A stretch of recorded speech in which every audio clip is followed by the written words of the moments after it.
Damai sejahtera dari Allah Bapa, itulah yang menerangi hati dan pikiran kamu di dalam Kristus Yesus Tuhan kita. Amin. Saya pikir kita masih dalam suasana tahun baru ya kan, Namang Inang? Ya.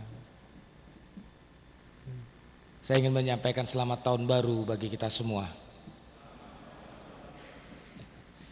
Baik. Firman Tuhan yang mau kita dengarkan dalam ibadah minggu kita hari ini, kita boleh bersama-sama membuka Alkitab kita dari Evangelium Yohanes. Yohanes pasal yang pertama. Ayat 10 hingga ayat yang ke-17.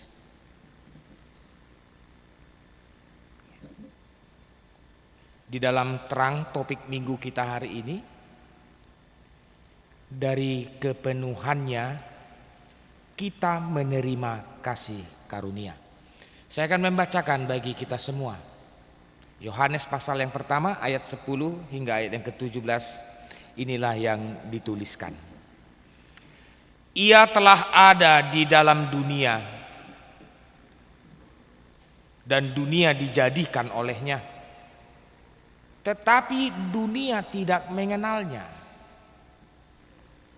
Ia datang kepada milik kepunyaannya, tetapi orang-orang kepunyaannya itu tidak menerimanya. Tetapi semua orang yang menerimanya diberinya kuasa supaya menjadi anak-anak Allah, yaitu mereka yang percaya dalam namanya. Orang-orang yang diperanakan bukan dari darah atau dari daging, bukan pula secara jasmani oleh keinginan seorang laki-laki, melainkan dari Allah. Firman itu telah menjadi manusia dan diam di antara kita, dan kita telah melihat kemuliaannya, yaitu kemuliaan yang diberikan kepadanya sebagai anak tunggal Bapa, penuh kasih karunia dan kebenaran.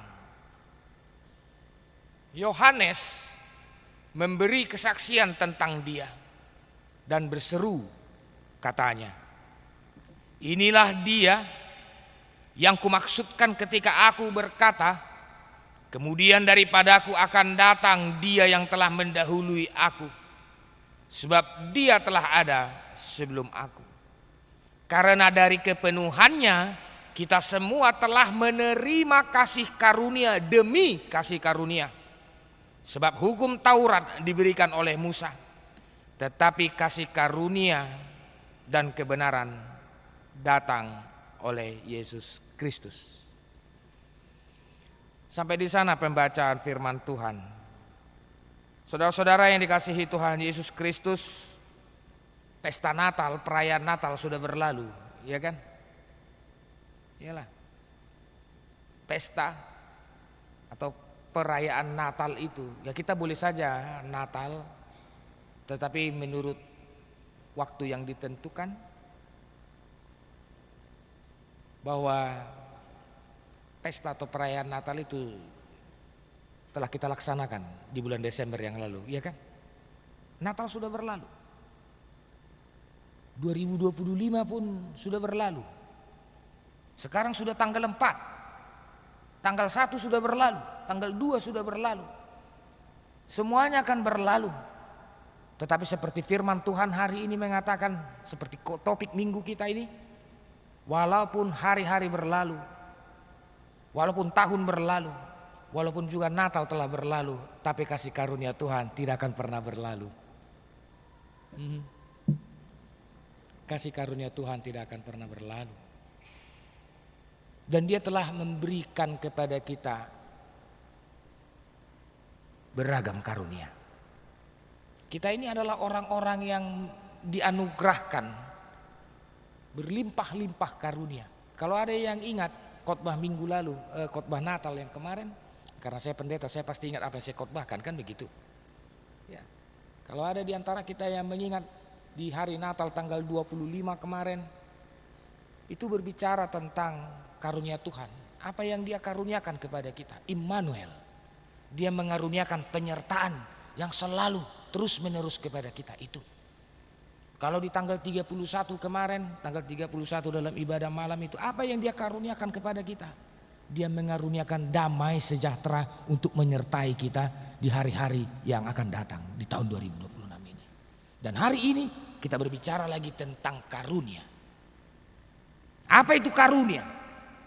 Dan dikatakan tadi dari kemurahannya, dari kepenuhannya, lebih tepat sebenarnya dari kekayaannya, dari kelimpahannya. Ya memang Tuhan itu berlimpah dengan karunia. Tuhan itu kaya dengan karunia. Tuhan kita itu bukan Tuhan yang miskin dengan karunia. Oh tidak. Tetapi Tuhan kita itu adalah Tuhan yang kaya raya, penuh dan berkelimpahan karunia. Itu sebabnya dari kekayaannya lah kita dikaruniakan karunia demi karunia, katanya tadi di ayat yang ke-16. Semua orang menerima karunia demi karunia. Mau mengatakan begini, dari karunia demi karunia. Karunia yang Tuhan berikan ini terus menerus, tidak pernah berhenti. Dia sama seperti air yang terus mengalir, yang takkan pernah berhenti. Dan karena memang Dia adalah Tuhan yang kaya dengan karunia, karunia-Nya itu terus mengalir, terus menerus mengalir kepada kita. Itu sebabnya kita ini yang percaya adalah orang-orang yang dipenuhi dengan karunia. Bingung. Kita dipenuhi dengan karunia. Oh iya. Iya.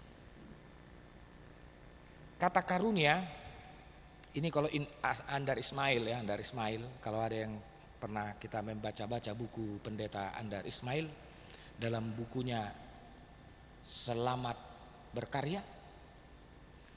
Kata karunia itu berasal dari bahasa Yunani yang artinya karisma. Sekali lagi ya. Dalam terjemahan Indonesia itu dikatakan karunia kan. Tetapi sebenarnya dalam bahasa Alkitab, dalam bahasa Yunani itu disebut dengan karisma. Apa itu karisma? Atau karunia itu apa sebenarnya? Sebenarnya lebih tepat silehon-lehon di debata. Pemberian Tuhan. Itu lebih tepat. Apa itu karunia? Karunia itu adalah pemberian Tuhan atau anugerah. Yang sebenarnya bukan hak kita untuk menerima dan bukan juga kewajiban Tuhan untuk memberi. Kita tidak punya hak untuk menerima dan Tuhan pun juga tidak punya kewajiban harus memberi. Enggak. Tetapi itu diberi kepada kita. Kenapa diberi? Ya udah karena karunia-Nya, anugerahnya, karisma. Jadi sebenarnya kita orang yang percaya adalah orang-orang yang dipenuhi dengan karisma. Atau lebih tepatnya karismatik. Kita orang Kristen, orang percaya kepada Yesus adalah orang-orang karismatik juga.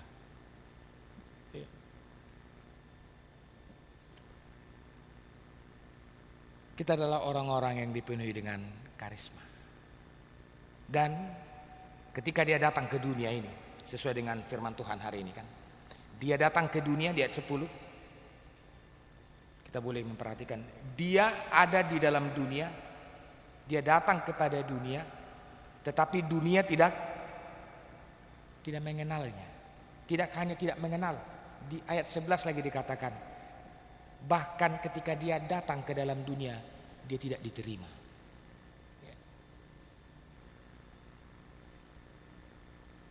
Saya tidak tahu ya, apakah sukacita Natal itu masih terpelihara sampai hari ini.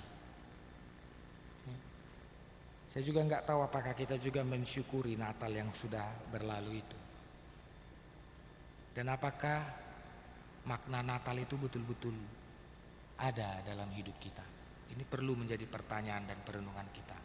Walaupun pestanya sudah berlalu, perayaan seremonialnya sudah berlalu, tetapi apakah kita hidup di dalam sukacita, di dalam makna Natal itu ataukah tidak? Yang pasti Tuhan sudah datang ke dunia ini. Kalau dikatakan tadi, Ia datang kepada kepunyaannya, ia datang kepada kepunyaannya, tetapi kepunyaannya itu tidak menerima dia. Tidak hanya itu saja. Di ayat 14 dikatakan, dia telah menjadi manusia dan diam di antara kita. Diam di antara kita. Lebih tepat terjemahannya, dia telah membuat kemah untuk tinggal bersama-sama dengan kita. Dia diam di antara kita, dia bersama-sama dengan kita, dan dia membangun kemahnya untuk bersama dengan kita. Persoalannya ialah mereka tidak menerimanya. Kenapa tidak menerima? Mungkin ini sama juga dengan kita. Kalau kita mencari sahabat kan begitu. Biasanya kalau kita mencari sahabat, kenapa kita bisa terima dia jadi sahabat? Kenapa kita langsung klop gitu sama dia? Dengan seseorang yang ya mungkin yang baru kita kenal. Kenapa itu?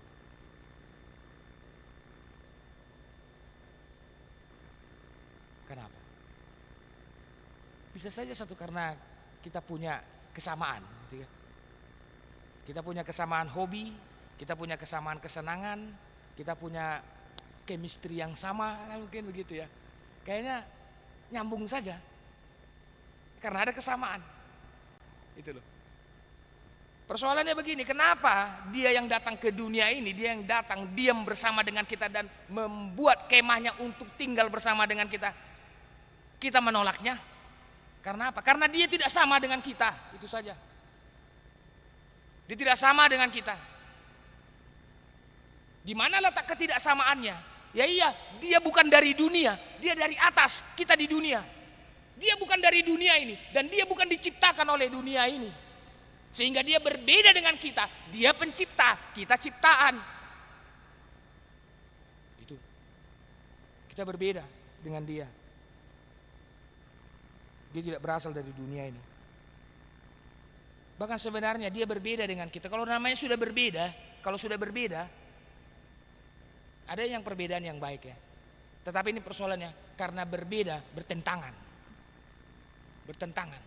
Kalau kita baca ini Yohanes pasal ketiga ya, di pasal berikutnya. Yohanes pasal ketiga ayat yang ayat ke-19 ayat ke-20. Di situ dikatakan, kenapa mereka tidak bisa menerima dia? Karena dia terang, dunia gelap. Itu. Karena dia kudus, sementara dunia ini penuh dengan ketidakkudusan.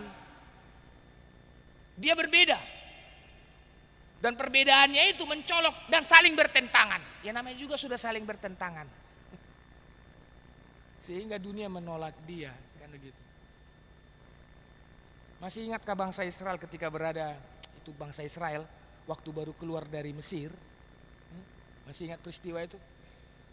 Mulai dari peristiwa 10 tulah, mulai dari air menjadi darah sampai anak sulung mati, itu Tuhan bersama dengan bangsa Israel ya. Hari-harinya bersama dengan bangsa Israel. Dan sampai bangsa itu dikeluarkan dari Mesir.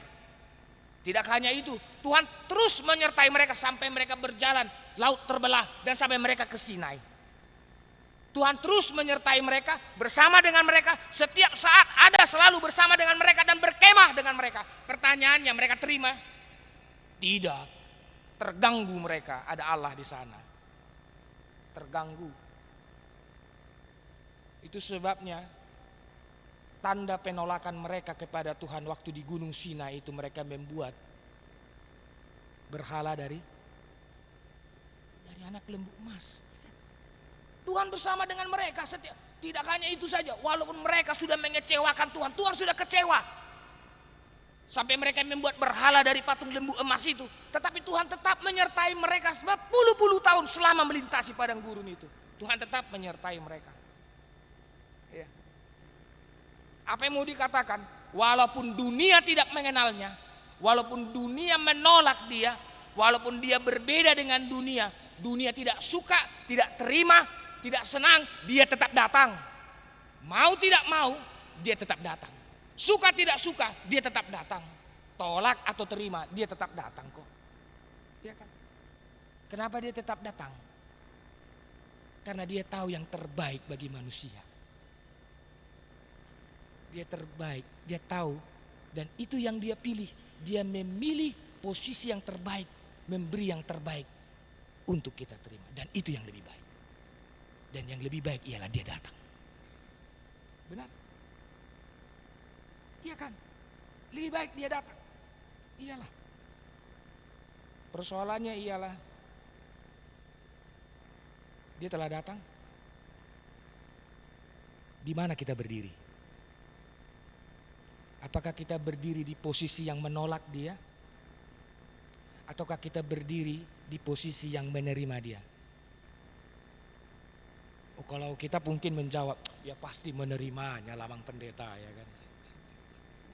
Iya kan? Kalau ditanya, kamu berdiri di posisi mana? Kamu berdiri yang menerima atau yang menolak? Ya pasti yang menerima lah. Buktinya saja kan saya kan datang ke gereja sini. Kan saya kan orang percaya Bang Pendeta. Saya kan orang Kristen saya. Karena hanya orang yang percaya yang menerima Yesus. Oh ya? Memang betul. Dan itu yang dikatakan tadi. Ia datang kepada kepunyaannya. Dan di ayat 12, semua orang yang menerimanya diberinya kuasa supaya menjadi anak-anak Allah, yaitu mereka yang percaya. Yang percaya. Yang percaya kepadanya. Kalau kita disebut sebagai orang-orang yang menerimanya, maka kita akan disebut sebagai anak-anak Allah. Kenapa kita menerima dia? Kita menerima dia di dalam iman. Sehingga kita disebut sebagai hanya orang yang percaya yang menerimanya. Kalau tidak percaya dia tidak akan menerima. Nah, sehingga karena kita percaya, maka kita disebut sebagai anak-anak Allah. Dan itulah salah satu yang Tuhan karuniakan kepada kita.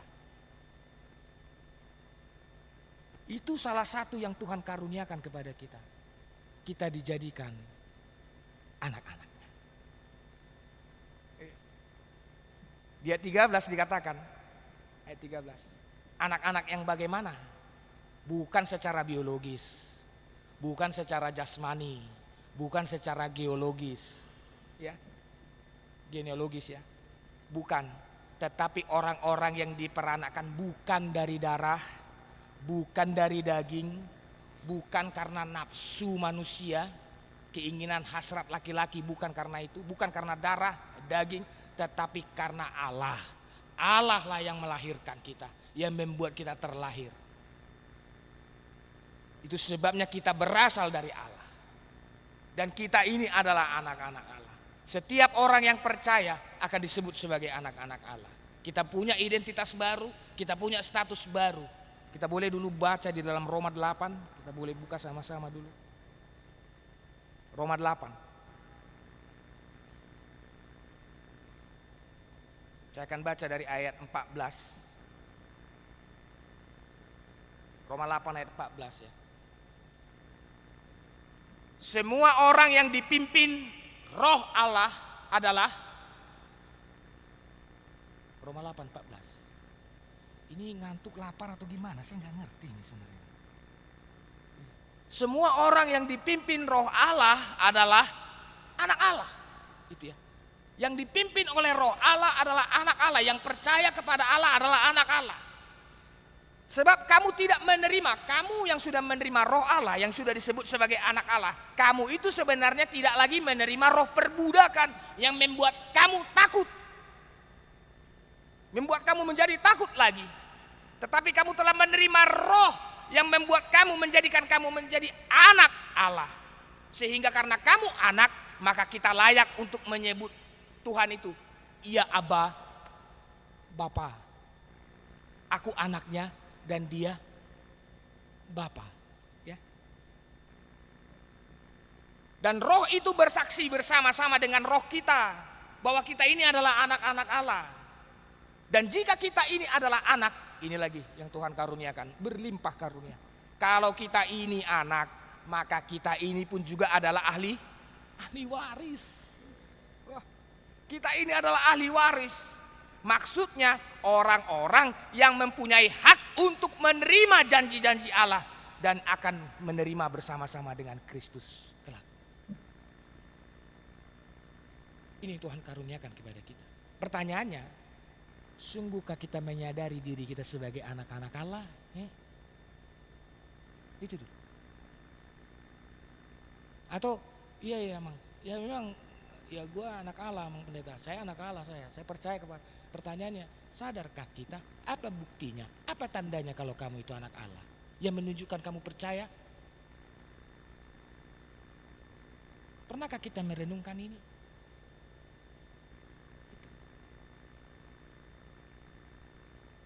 Kalau dia adalah anak-anak Allah, apa yang harus dia kerjakan? Sama seperti firman Tuhan hari ini, Inang, Amang, saudara-saudara, kita buka lagi Yohanes 1 tadi. Kembali ke Yohanes 1.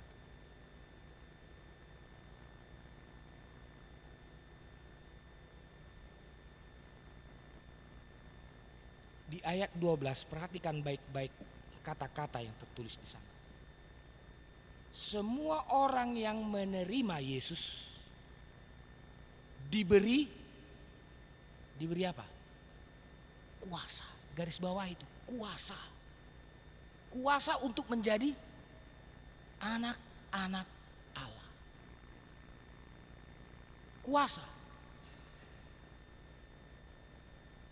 Kalau kita adalah anak-anak Allah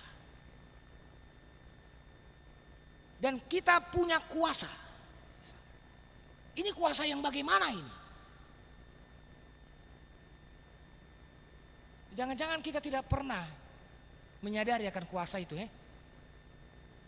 Yang pasti kuasa itu, Yohanes 1 Yohanes 4 ayat 4 mengatakan, kuasa itu melampaui segala kuasa yang ada di dalam dunia ini.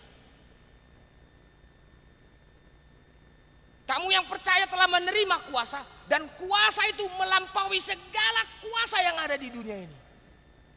Persoalannya kita padamkan kuasa itu. Kita hanya menyadari, iya saya anak Allah, Mang Pendeta. Tapi sadarkah kita ada kuasa di sana? Adakah kuasa di sana? Ini kuasa yang bagaimana ini? Banyak sekali kuasa. Banyak sekali.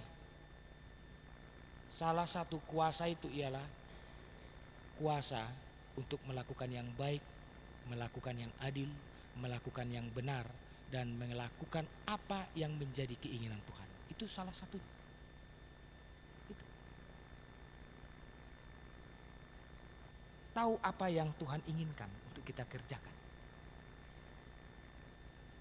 Karena kalau kita adalah ahli waris yang akan layak masuk ke dalam kerajaannya, siapakah orang-orang yang layak masuk ke dalam kerajaannya kelak? Tuhan Yesus pernah katakan dalam Matius, bukan orang yang berseru, Tuhan, Tuhan, aku masuk, bukan. Tapi Tuhan Yesus katakan, yang melakukan kehendak Bapa-Ku. Melakukan kehendak Bapa-Ku. Kita punya karunia dan kita punya kuasa. Kuasa. Itu berarti kalau kita ada kuasa, ada sesuatu yang memampukan kita. Pasti mampu, pasti bisa, sanggup. Persoalannya ialah kita matikan kuasa itu. Kita punya kuasa kok, kita dimampukan, sanggup kok kita mengampuni, sanggup.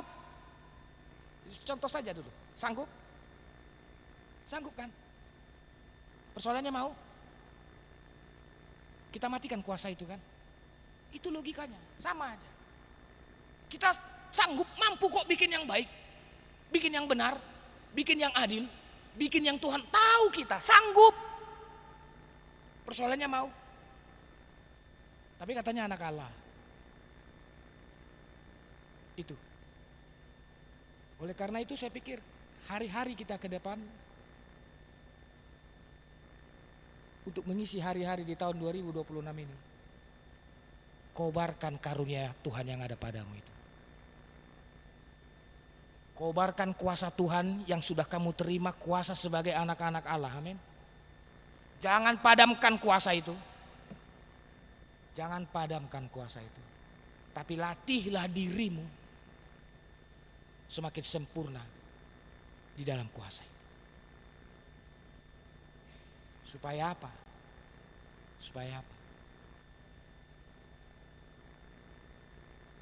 supaya kemuliaan Tuhan dinyatakan di sana.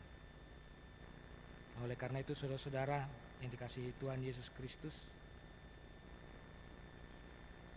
karunia Tuhan mengalir terus dalam hidup kita. Terus mengalir. Ditambahkan terus, bertambah terus dan bertambah terus. Oleh karena itu tergantung bagaimana kita memakai karunia itu. Melatih diri kita di dalam karunia itu. Karena Tuhan pasti akan terus beri karunia. Persoalannya ialah apakah saya mau memanfaatkan karunia yang sudah Tuhan berikan dalam hidup saya. Tuhan menyertai kita. Amin.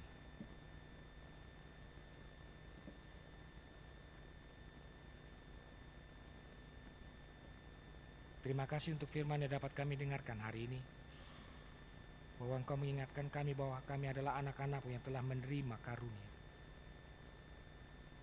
Kuasa sebagai anak-anak-Mu.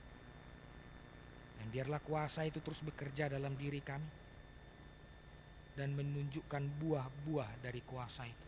Sebagai anak-anak-Mu. Melakukan yang baik. Melakukan yang benar menurut firman-Mu. Melakukan apa yang adil. Dan melakukan apa yang menjadi keinginan-Mu. Sebab kami telah satu di dalam Engkau oleh karena iman percaya kepada anak-Mu Yesus Kristus. Dan olehnya kami sanggup dan mampu untuk melakukannya oleh karena kuasa yang telah Dia karuniakan. Oleh karena itu kami percaya kami akan semakin bertumbuh di sana. Kami akan semakin dewasa di dalam iman dan di dalam karunia yang Kau berikan kepada kami. Sehingga dimanapun kami berada, kami menjadi berlimpah-limpah. Bahkan kami menjadi saluran kebaikan bagi orang-orang yang ada di sekitar kami. Keseharian kami serahkan hidup kami ke dalam tangan-Mu, dalam setiap pekerjaan kami, pelayanan kami, dan dimanapun kami berada. Belas kasihan-Mu lah Tuhan yang selalu menyertai kami dan memberkati setiap apapun yang kami lakukan. Ajarkan kami untuk memakai segala yang dapat kami berikan, segala berkat-Mu yang kami terima itu hanya untuk kemuliaan nama-Mu. Dalam Kristus Yesus kami berdoa. Amin.